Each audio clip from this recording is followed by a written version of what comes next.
Do you love me more than these others do? யோவான் 21:15. நீ இவர்களை விட மிகுதியாக என் மீது அன்பு செலுத்துகிறாயா? இது கிறிஸ்து வழங்கும் வாழ்வு தரும் நற்செய்தி. கிறிஸ்துவே உமக்கு புகழ். இயேசுவில் அன்பான சகோதர சகோதரி, அன்பான தொலைக்காட்சி விசுவாசிகளே, I have come so that they may have life and have it to the full. யோவான் 10:10. வாழ்வை பெரும்பொருட்டு, அதுவும் நிறைவாக பெரும்பொருட்டு நான் வந்துள்ளேன். ஆண்டவர் இயேசு கிறிஸ்துவினுடைய பிரசன்னம், அவருடைய தங்குதல் நமக்கு முழுமையான அன்பை தருகிறது, முழுமையான வாழ்வை தருகிறது. அதுவும் இறைவனுடைய தாராளம், ஏராளம், கொஞ்சம் என்று அல்ல, அல்லது நம்முடைய தாராளத்தை போன்று அல்ல. எல்லோருக்கும் கொஞ்சம் கொஞ்சமாக கொடுத்து பரிமாறுகின்ற தன்மை அல்ல, தாராளமாக. அதற்கு நல்ல உதாரணம், அந்த 5000 பேருக்கு அப்பத்தை பலுகி கொடுத்த பொழுது அனைவரும் வயிறார உண்டனர். எப்படி உண்டார்கள்? நின்று கொண்டு அவசரமாக அல்ல. புல்தரை இருந்தது, அமர்ந்து எல்லோரும் வயிறார உண்டனர். பெண்களும் குழந்தைகளும் நீங்களாக 5000 பேர் உண்டனர். மீதியானதை 12 கூடைகள் நிறைய எடுத்தனர். இதுதான் இயேசுவினுடைய தாராளம். மிக மிக தாராளமாக கொடுத்தல். Jesus asked for the agape commitment. Agape is a total selfless giving. இயேசு கேட்பது தியாகம், முற்றிலும் தன்னலமற்ற தியாகமாக கொடுத்தல். அதை செய்து பார்த்தால், உணர்ந்து பார்த்தால் ஆண்டவருடைய ஆசீர்வாதத்தை நீங்கள் உணர்வீர்கள். என்னை பொறுத்தவரையில், என்னுடைய அனுபவத்தில், ஆண்டவருக்காக எதையும், நேரமோ காசோ பொருளோ சிந்தனையோ முழுமையாக கொடுத்தல், மிக சிறந்ததை கொடுத்தல், அதை நான் எங்கே முழுமையாக அனுபவமாக உணர்ந்தேன் என்றால், பஹ்ரைன் நாட்டிலே 1 மாதம் தமிழ் மறையுரை பணிக்காக சென்ற பொழுது அங்கே இருந்த பங்கு தந்தை மிக தாமதமாக குருவானார். Late occasion. அவர் என்னை விட 3 வயதுகள் மூத்தவர். நான் போன சமயத்தில் தான் அவர் தன்னுடைய வெள்ளி விழாவை கொண்டாடினார்.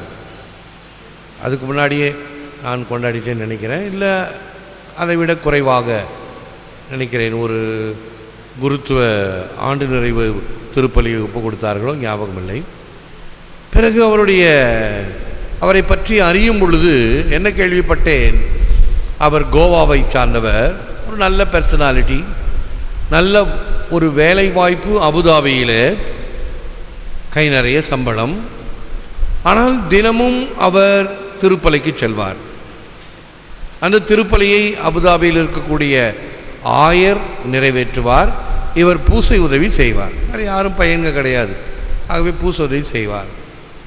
இவருடைய அந்த வாஞ்சையை பார்த்து, அந்த இறை அன்பை பார்த்து அந்த ஆயர் கேட்கிறார், நீ ஏன் குருவாகக்கூடாது என்று ஒரு விதையை போடுகிறார். பாரு, இப்பொழுது அவர் நினச்சி பார்ப்பார், நல்ல சம்பளம், நல்ல வேலை, நான் குருவாவதா, இதை விட்டு செல்வதா என்று முதலில் ஒரு கேள்வி.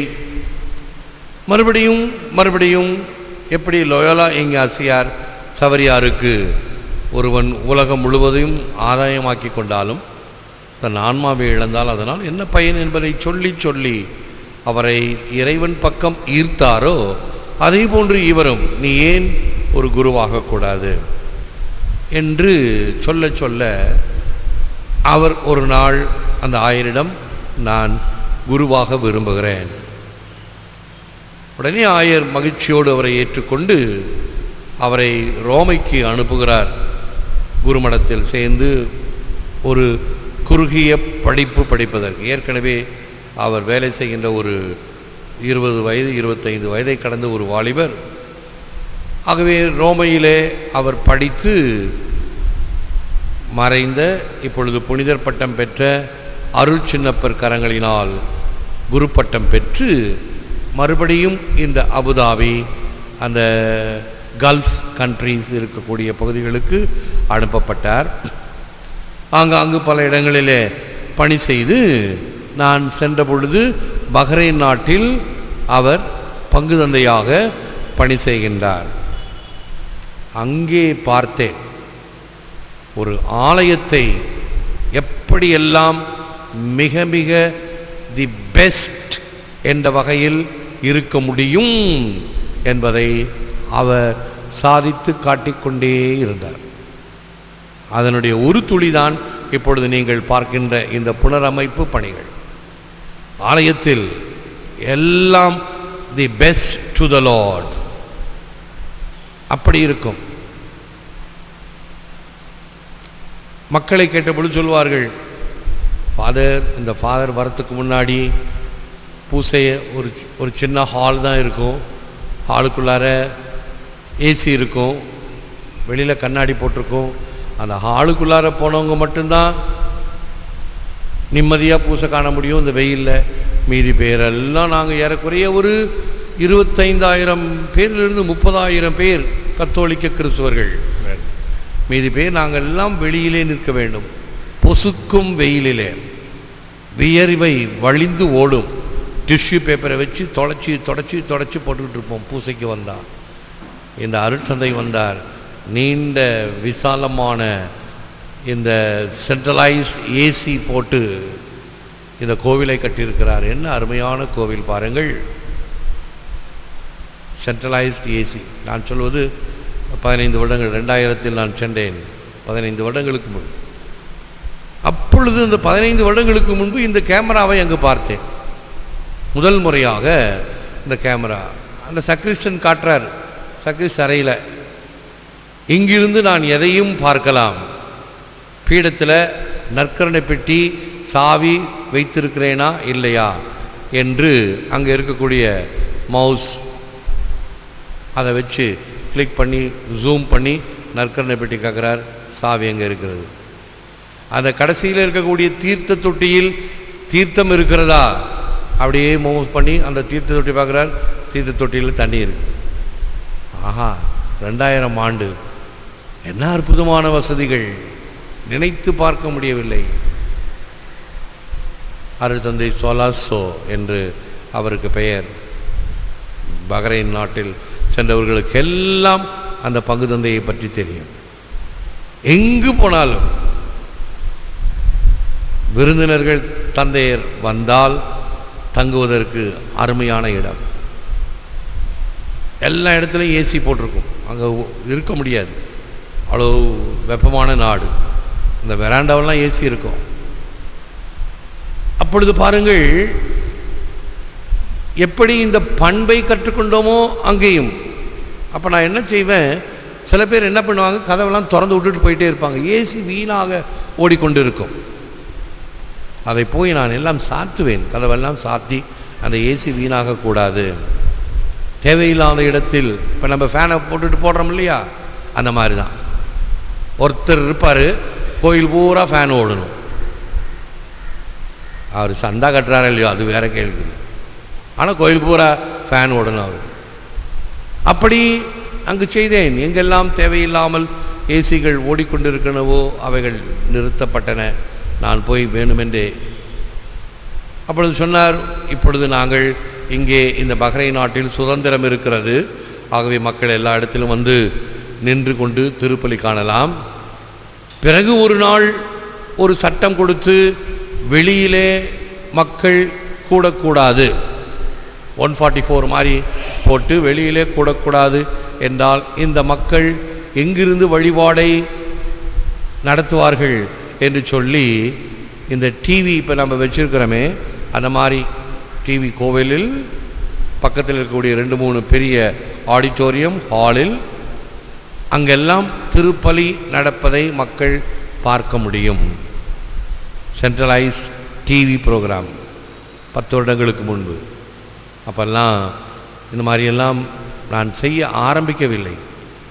இவைகளெல்லாம் ஒரு மோட்டிவேஷன் நமக்கு கொடுக்கப்படுகின்ற ஒரு முன் உதாரணம், எப்படியெல்லாம் ஆண்டவருக்கு பணி செய்ய முடியும் என்பது. இதுதான் இந்த டோட்டல் கமிட்மெண்ட் என்ற அகாப்பே. இயேசு கேட்பது தியாகம், முற்றிலும் தன்னலமற்ற வகையில் கொடுத்தல். அப்படி இருக்கும் பொழுது ஏனோ தானோ அப்படின்னு செய்கிறவங்கள பார்த்தா எவ்வளவு தூரம் வருத்தமாக இருக்கும். அதைத்தான் இயேசு என்று கேட்கிறார். என்னை அன்பு செய்கிறாயா, என்னை அன்பு செய்கிறாயா? 3 முறை கேட்பதனுடைய அர்த்தம் என்ன? நீ 3 முறை என்னை காட்டி கொடுத்துட்ட, நீ இப்படிப்பட்ட ஆள் தான், பலவீனமுள்ள ஆள் தான், இனிமேலாவது நீ என்னை முழுமையாக அன்பு செய்ய மாட்டாயா? பசிலிக்காவுடைய பொறுப்பாக அப்பொழுது இறையாண்டவர் கோவில் பங்கு தந்தையாக பொறுப்பேற்ற பொழுது இந்த சௌகரியங்களை கருதி ஒரு சில மாற்றங்களை செய்வேன்.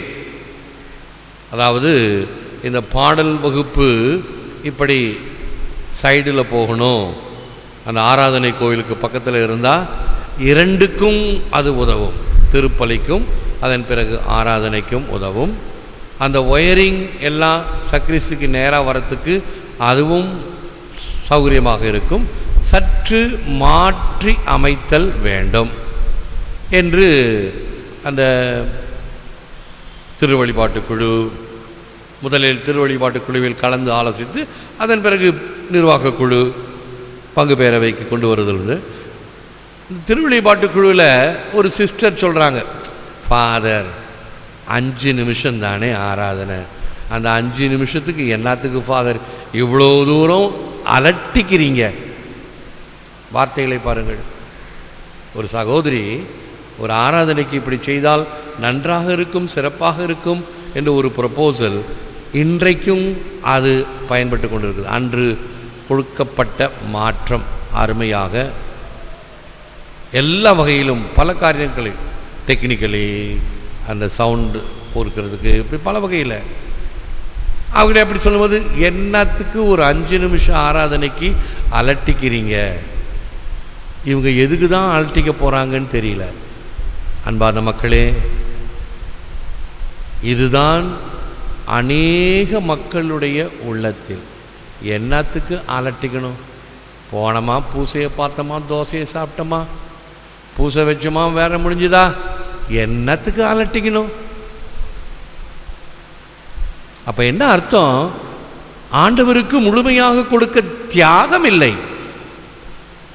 அந்த அழைப்பை இன்னும் சிறந்ததாக கொடுக்கக்கூடிய வகையில் உனக்கு நாட்டம் இல்லை. அப்ப ஏதோ இந்த அழைப்பு ஒரு பிழைப்பு. 3 வேளைக்கு சோறு கிடைக்குதா? சொர்க்கம், போதும் போ, டூ த மினிமம். முழுமையான தியாகம் என்றால் தன்னையே இழக்க வேண்டும், கொடுத்தல் வேண்டும். இன்னும் ஆண்டவருக்காக நான் என்ன செய்ய முடியும் என்ற தாகம், வேட்கை இருக்கிறதா? எல்லாருக்கும் சரி, குருக்கள் கண்ணியர் மட்டுமல்ல, நம்ம எல்லோருக்கும் இருக்கிறதா? செய்வோம். எத்தனையோ பேர் இருக்கிறார்கள், லே பீப்புள், ஆண்டவருக்காக. ஆகவே இந்த தன்னலமற்ற தியாகம் வேணும். நான் வாழ்ந்தால் அது கிறிஸ்துவுக்காக, நான் இறந்தால் அது எனக்கு ஆதாயமே. பிலிப்பியர் எழுதிய திரும்பவும் 1:21. புனித சின்னப்பர், வாழ்ந்தாலும் இயேசு, தாழ்ந்தாலும் இயேசு. நான் என்னுடைய வாழ்வது நானல்ல, என்னில் கிறிஸ்து வாழ்கிறார் என்ற ஒரு மனநிலை. There is no greater love than to lay down one's life for one's friends. யோவான் 15:13 தன் நண்பர்களுக்காக உயிரை கொடுப்பதை விட சிறந்த அன்பு வேறு இல்லை. Giving one's life, வாழ்வை கொடுத்தல். பொன்னை மாதரை பூமியை நாடினேன், என்னை நாடிய என் உயிர் நாதனேன். உன்னை நாடுவன் உன் அருள் தூவெளி தன்னை நாடுவன் தன்னம் தனியனே. தாயுமானவர் பொன்னை மாதரை பூமியை நாடினேன். இந்த உலகம் சென்று கொண்டிருக்கக்கூடிய தாக்கங்கள், பிரஷர்ஸ், ஒன்று பொருள், இல்லை என்றால் செக்ஸ், இல்லை என்றால் அமாசிங் வெல்த், இன்னும் செல்வத்தை சேர்த்து கொண்டே செல்லுதல், இங்கே பதுக்க முடியலனா வெளிநாட்டு வங்கிகளில் பதுக்கி வைத்தல், இதுதான் ஊழலுக்கும் பல வகையான வெஞ்சினம் ஏற்பட்டு கொடிய நிகழ்ச்சிகளுக்கு, கொடிய இந்த கொலை பாதகங்கள் நிகழ்வதற்கு காரணமாக இருக்கின்றன. உதாரணம் சொல்ல வேணாம், எல்லா சினிமாவிலையும் இதை தான் பார்க்குறோம். ஏதாவது ஒன்று பொண்ணுக்காக, இல்லை பொருளுக்காக, இல்லை வேறு எதுக்காக அடிதடி கொலை நடக்கிறதெல்லாம் பார்க்குறோம். பொன்னை மாதரை பூமியை நாடினேன், என்னை நாடிய என்னுயிர் நாதனே, எனக்குள் தேடி வந்திருக்கும் ஆண்டவரே. இந்த புது நன்மை உறுதி பூசல் கொடுக்க போகிறோம். இந்த பிள்ளைங்க மந்தையா இந்த மே மாதம் பூரா கோவிலை சுற்றி சுற்றி சுற்றி வந்தது, காலையிலேருந்து சாயங்காலம் வரைக்கும். அதன் பிறகு ஒன்றும் நாடாது. இந்த கண்டிப்பு போயிடுமா? ஒன்றும் நாடாது. பெற்றோர்களா? ஒன்றும் கிடையாது. ஒரு சில பெற்றோர் மட்டும்தான். என்ன தியாகம்! உன்னை நாடுவன், உன் அருள் தூவழி தன்னை நாடுவன், தன்னம் தனியனே.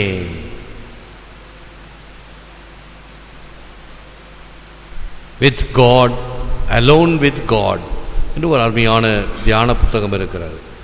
நீ இறைவனை நாடி தேடி வர வேண்டுமா? வந்து ஆண்டவரை தனிமையில் துதி செய்.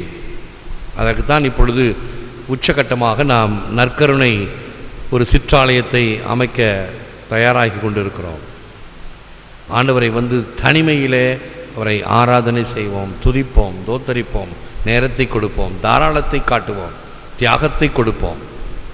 இன்னும் அதிகமாக நம்மை ஆசீர்வதிப்பதை பாருங்கள். நான் சொல்லுகின்ற ஒவ்வொரு வார்த்தையும் நீங்கள் மட்டுமல்ல, உலகம் முழுவதும் கவனத்துடன் கேட்கிறது. ஒவ்வொரு வார்த்தையும். நேற்று திருப்பலியில் அறிவிப்பு கொடுத்தேன் ஹோண்டா கம்பெனியை பற்றி.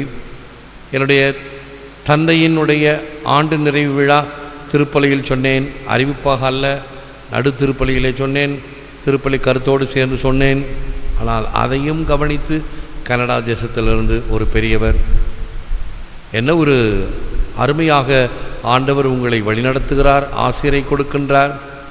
கடைகளை கட்டி அதை வாடகை வாங்கி அதில் வந்து ஏச்சு பேச்செல்லாம் போய் அந்த பிரச்சனைலாம் இல்லாமல் ஒரு அருமையான ஒரு ஆனரபிள், ஒரு ரெஸ்பெக்டபிள் ஒரு பெரிய கம்பெனி.